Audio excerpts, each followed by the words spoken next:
another episode of The Man Space. Coach Marson and I, week after week, have the pleasure and joy to talk to gentlemen from all over the world about their journey, what makes them tick, what their fears are, what their aspirations are, and what feels like support for them to pursue their purpose and find peace and happiness for themselves in life so that they can share that with their loved ones, because nobody can give what they don't have. And men need to feel that support along the way, because society has very intentionally created support systems for women for the right reasons. But for the wrong reasons, there is no structure and support system for men. And we are trying to build that, create that, normalize that in a way that men don't have to feel somehow less than to reach out and ask for help, to lean in, to ask people to hold space for them, because ultimately we're all human. And that means we're all feeling beings who happen to think and act. With that said, our guest today is all the way from the other side of the world, who stayed up. It's already tomorrow for you, Peter. So welcome, yes, joining us to have this important conversation. And you focus on helping people how to find happiness and how to build their life intentionally, even if it's their second half of their life, the second act of their life. But we want to start specifically with men. Why is it important for men to grow up knowing how to build towards their happiness, how to pursue it? And then how do they make sure everything they do, they're keeping a focus on that so that they don't fall apart in the process? Yes, thanks, Cass, and thank you for having me. And Martin, it's good to meet you too. Look, I think the very basic point, of course, is that everybody, male and female, is born with a natural set of talents and gifts and a naturalness about them that they were intended to allow that to flourish and grow and blossom.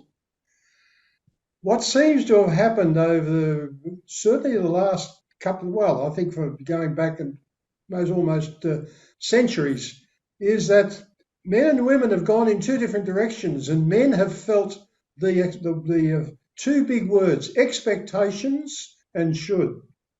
And to not follow those expectations, men tend to lose face.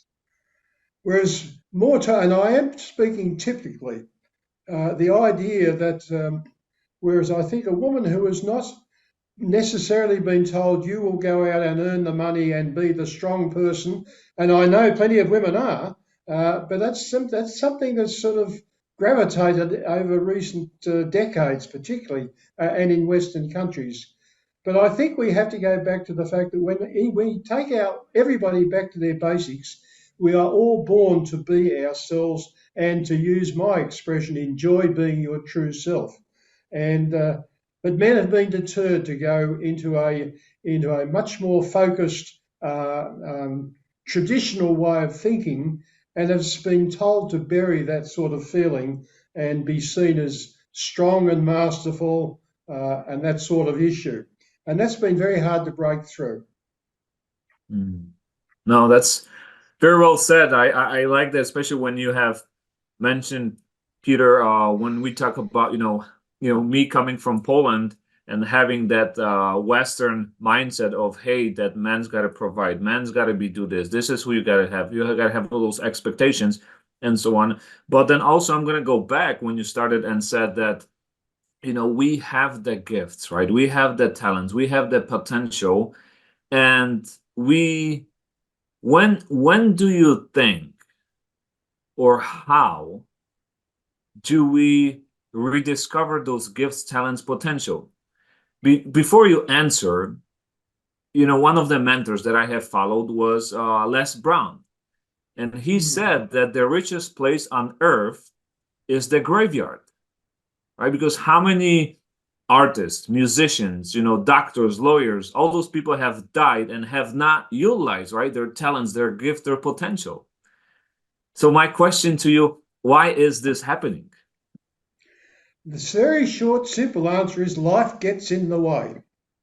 And I suggest you, when most people in a typically happy family, and I say typically, those first 5 years of life are the fastest growing, most natural stage where you graduate from being a gurgling baby in the mother's arms through to starting school with all the basic skills of being independent of family, at least for a few hours of the day. And in that time, they were simply allowed to be themselves. There was no expectations on them at that point. They simply were free to express themselves in the moment as they felt. And this brought this sort of growth. This probably continues, and again, we can speak generically without gender issues, through to probably about the early teen years, the adolescent years, where people were starting to make independent thoughts about what they wanted to do with their lives, and then we're faced with parents and teachers saying, "That's all very good, but you've got to make money. That's not a real job. You need to concentrate on becoming a doctor, a lawyer, a teacher, an engineer, the ones that people will respect and you'll find money. Don't become an artist or a painter." And the ones that are, as you say, are so often in the grave now because they were never given the opportunity by public perceptions to be that person. And I tend to think it was when the person really had to start thinking about getting a job where a lot of the stuffing, if you'll pardon the expression, stuffing was put out of them, knocked out of them to actually toe the line and become one of the organised people. So that's fascinating. You explain it that way. And I see a very distinctive difference between the East and the West. So I come from the Eastern tradition, from a Hindu, Buddhist culture, Hindu household, educated by Irish Catholic nuns. Okay, Sri Lankan school system is run by the Catholic clergy, but they can't convert the children. And I clearly remember in my 4th and 5th grade, the nuns would ask, I was always the first in class, so they expected me to give like very brilliant answers. And the nuns would say, what do you want to be when you grow up? And mind you, I was growing up in a situation like the Gaza Strip. We were in the middle of a massive genocide, and we were the natives of the land. Okay. British gave it to somebody else, and then all of a sudden we didn't have a home and we were classified the terrorists. So the nuns are from the people who gave our country to somebody else, right? So they're asking, what do I want to be? And I would very gently say, sister, I want to be happy and I want to have peace. And they're like, that's not a job. I said, you didn't ask what I wanted to do. You asked me what I wanted to be. And I am going to be happy. I'm going to be in peace because this is not what I was meant for, right? And so the nuns thought I was being very, very disrespectful in their culture, in their tradition. But I was being true to who I am in my culture and my tradition.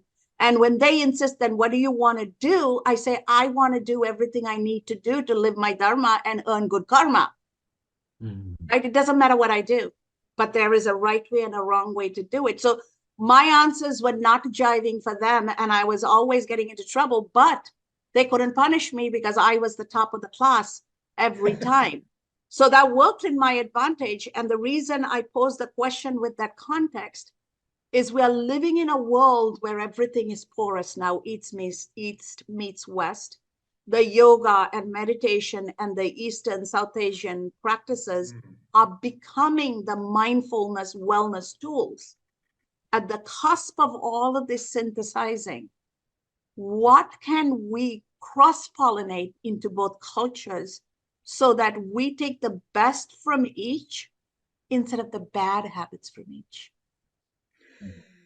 That's a fascinating question, Cass, because I think there's no question, and I take Australia, and I can really only speak of Australian circumstances, of course, but Australia was very much, well, in fact, in our origins, we had a white Australia policy. We now have an incredibly rich mix of different cultures here, which has had an incredible effect on so much, I think, particularly what we generally call the soft skills. And this is where men, of course, have struggled, because in work and in life, men have been told soft skills are weakness. That in fact, hard work is a badge of, and stress is a badge of honour, and that soft skills and thinking differently is something that I know, and I can tell even the little chat I've had with Martin, we enjoy that feeling because we've benefited so much from seeing the world from multiple perspectives and multi-generational perspectives, that men have been told, and we generalise here, too often the men have been told that to not think that way, that system still requires you to be very black and white about your thinking. But I do feel, and we may go into this a little later, I'm not sure, but I do feel the whole period of lockdown of after COVID's, not COVID itself, but lockdowns, have made everyone go back to the basis of me as an individual. There's no one in the world knew what to do. No leaders, no bosses could say, well, now that this has happened, we're going to go this way or that way. It was almost like you had a flatline structure in organisations. Everybody was facing the same issues. And this has had an incredibly remarkable effect already on the way, along the lines you've just mentioned. We are now prepared to listen to everything that people are saying and decide, that sounds interesting, I'd like to know a bit more. And so we're breaking down those barriers and those walls and now starting to open up and be more receptive to what multicultural thinking is all about. Yeah. No, that's just very well said. And, like you said, it's in between cultures, the different mindset that we have, right, between Eastern and Western. And now everything that has happened with COVID. And as we break down the barriers for us, because like I said, we didn't know how to act, how to behave, even for bosses, like how do you manage your employees, right, when you work through Zoom. So now, as so many have been just stuck, locked down at their homes. And I believe many men, women, right, we had opportunities now to look at other options. There were many divorces that did happen as well during the lockdown, right? And so my question to you, Peter, why in this effect, right, with all that thing that has compiled, right, with the lockdown, with all the beliefs that were put on us, and how the divorce rates have spiked, why do you think this has happened? It's a bit about opening up the mind, because the mind is now no longer closed to others' expectations of you. And people are saying, I want to enjoy my life. A bit like Cass was saying, I wrote a book, my first book I ever wrote back in 2000 was called just simply Enjoy Being You. And it was all about a reflection on my years in recreation and leisure planning. And it sold very well, but of course, like all books, it sort of disappeared. When COVID came, I put a few paragraphs from that book online, and I got an incredibly supportive reaction. That's what I want to do. I want to enjoy being the real me. I've been doing what I've been told to do all my life. Now I have the chance to start to express my own way of living. I'd like to take that point a little further, if I may, with both of them, because I think there's an incredibly important point about where men have now got the opportunity to go. Because when you are, and the three of us would know, when you are enjoying your being your true self, doing what you love, you feel empowered. As a self-empowerment while you're doing and it might have even been just at the weekend when you're playing your tennis or basketball. When you're doing what you love, there's a sense of I am strong. My self-esteem is high. I've got energy. I've got purpose. All these wonderful feelings while I'm enjoying myself. And so the principle is there in people's minds. And now it's sort of starting to gradually come to the surface about how do I want to enjoy myself? I've enjoyed myself. I might have enjoyed myself at the weekends, and men are very good at recreation and sport. much more than women were traditionally. That's starting to break down now too. But I think this idea of saying, I want to feel this way more all the time, I think is what's happening. And that's why I believe that, let me put it another way, just a quick example. There are five features of enjoyment. Your mind's working with purpose, there's energy, self-esteem is high, you're learning something new, and you're infecting everyone else. I had a client who said, that's very good, Pete, I'm having exactly the opposite. My mind is struggling, my energies are down, my self-esteem is low, I'm going backwards in my life, and what's more, my negativity is affecting people around me. It's a very clear example of what life has been like for so many people before COVID, and now they're starting to say, I can get to turn that around, be a bit like the tugboat turning the big ship around. That sort of feeling. And that is so true, because people were forced to sit down quietly because there was nobody else around, right? Or with their spouses and families only. They got to see themselves for the first time, right? In their true, raw, naked self as a human, right? Without the job, without the title, without any of the pressures. And they got to see who they're sharing their life with, how they have raised the kids. Some of them were trying to figure out how to play games with the kids because they have never spent time with the kids. Yeah. My male co-workers were texting and asking, what do women do with children? I need to know what to do with my kids, right? Because the pressure on the dad is go and bring home the bacon, right? They didn't have to think about anything. And also there was a mindset that there is only one job. So they never gave themselves that financial flexibility and resiliency. The pressure was to keep that job and make a lot of money and provide. And so they were consumed by it. And now with COVID, the whole world and options opened up. I want to take this conversation slightly towards our recreation and our hobbies and what gives us joy. If we do it right, can also be a secondary source of income. And it won't feel like work because you love it. And that way you don't become a slave to the one job you don't like. And if you build the right things the way you feel good about, then you can remove yourself from situations you don't want to be in the first place. How do you help men take that journey? Because when men take that journey, they show up at home differently. I have a process which, if you take the Steve Jobs, you can't look forward to join the dots. You have to look back to join the dots. And what I do is I actually take, and men and women, and it's just as successful with men as it is with women, is to get people to go back and think about the experiences in their life that they thoroughly enjoyed. Not so much what the experience was, but why they enjoyed it. What skills were they using then? How did it make them feel? And sometimes I would take them back and ask them to think about those teenage years where they're rich thinking there. And I said, when you come along to the session, bring a photo of yourself at that age. So you can actually look at yourself while you're telling me what it was you liked being and liked doing. So that then I'm not so much saying now, okay, that means you can perhaps become an artist, you might, but the skills you use then, how do you use those skills now?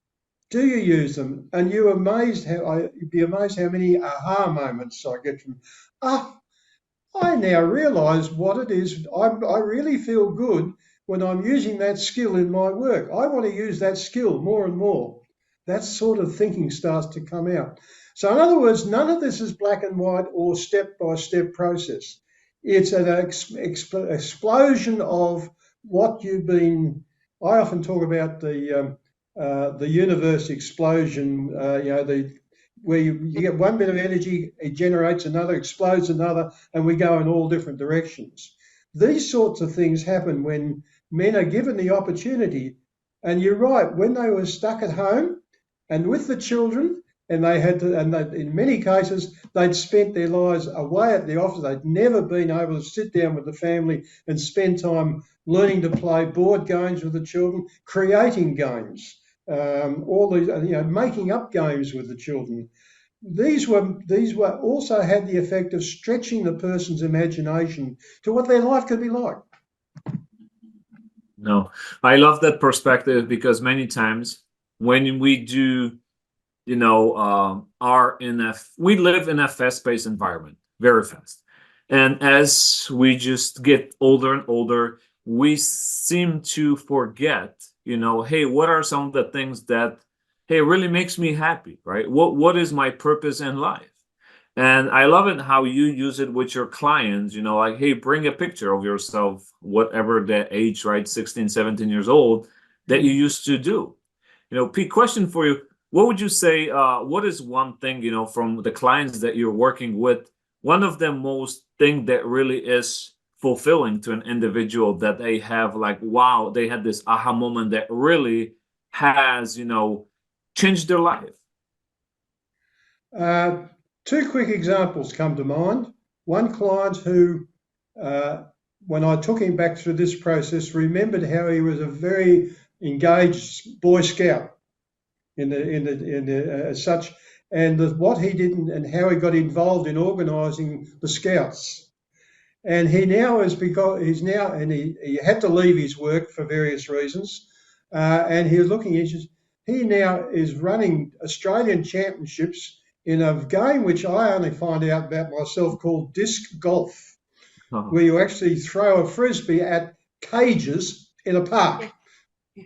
Huge thing. He is now managing that, and he's loving every moment of it. Now, he was a financial planner in his life as a business, totally unrelated to the Boy Scout and what he's doing now, but that triggered those things. The other one I just quickly mentioned was somebody who is now not only a very good speaker, but he's a magician. And, he uses magic tricks as part of his speaking, and it adds a lot to him. So I spoke to him, and he said, we were talking about his love of magic, and I said, what makes a good magician when you're at that age? And he said, he thought about that. He wasn't quite sure how to answer that. And then he suddenly said, practice, practice, practice, practice until you do it without even thinking about it. That's what you do. And then I said, and how do you reckon you use that today? Well, you should have seen his eyes widen, because he suddenly realised he was using that skill in the consulting work he's doing now. And he suddenly brought the two together. So it was the effect of the activity, not the activity itself, that became significant. One of my favourite people say to me, when people tell me what they enjoy, I hear what they're not saying. Absolutely, because you're reading between the lines and you're seeing the subtext, right? You do, yeah. Because they're only saying what they are processing, but their challenge and the source of unhappiness is what it is they're not articulating. So I clearly see that. So before we go too far, I want to make sure you share with us how our audience can reach you, get to know you, and connect with you. And what final closing thoughts you have for our audience as words of wisdom as they step into a new year. The best place, I have a long established website under an old business name. I used to call myself Australia's People Gardener, Growing Better People, because I have my Parks and Recreation background taught me so much about we are part of nature. So that site of www.australiaspeoplegardener.com.au has a rich amount of information on all of this stuff that we've just been discussing. And by just going through the drop downs, that would be good. I can be contacted on LinkedIn, Lifestyle Mentor Adelaide, LinkedIn. I put a lot of my current stuff on there, as you well know, Cass. I guess my message really is, men, we are now allowed to blossom. We are now expected, and businesses want us to. Business want to get the right person for the right job at the right place and keep them there and not have the changeover. And now we have the Z, X and Y generations coming through, changing the whole thinking. We are now allowed to be ourselves without feeling that somebody's going to tell us, get your head down and get back to where you were, because nobody's saying that now. Expectations and shoulds are now gone. And we can now be free to start, and particularly when my special area, when you have come through the first half of life and you're thinking about how can I make the second half of life of purpose, you have a rich life of history, experiences on which to base your new purpose on. Thank you. And that is so profound, because when we are happy, the best version of ourselves shows up everywhere, at home, at work, in society. And when everybody brings the best version of themselves, there is peace, there's harmony, there's less anger, less hatred, right? Because we're too busy being happy, we don't have time for that. I love that closing nugget of wisdom. Marcin, Coach Marcin, as we bring this to a close, based on the conversation we've had with Peter, what closing thoughts do you have for our audience? My closing thoughts would be, there are very special gifts, special talents that you have within you. What I would like you to do is really sit down with yourself somewhere in a quiet place, quiet room, close your eyes, and ask yourself that question. What makes me happy? What make me happy? What would make me happy? How do I feel? What is that gift? What is that talent that I have that the world needs, that I have within me? And let that inner voice give you the answer. Follow your intuition. You will find your peace. Thank you. Thank you so much, Marcin. That is, I know it comes from your heart because you've already gone through that journey and you know the feeling. Peter, thank you so very much for sharing your time all the way from Adelaide and engaging in this meaningful conversation.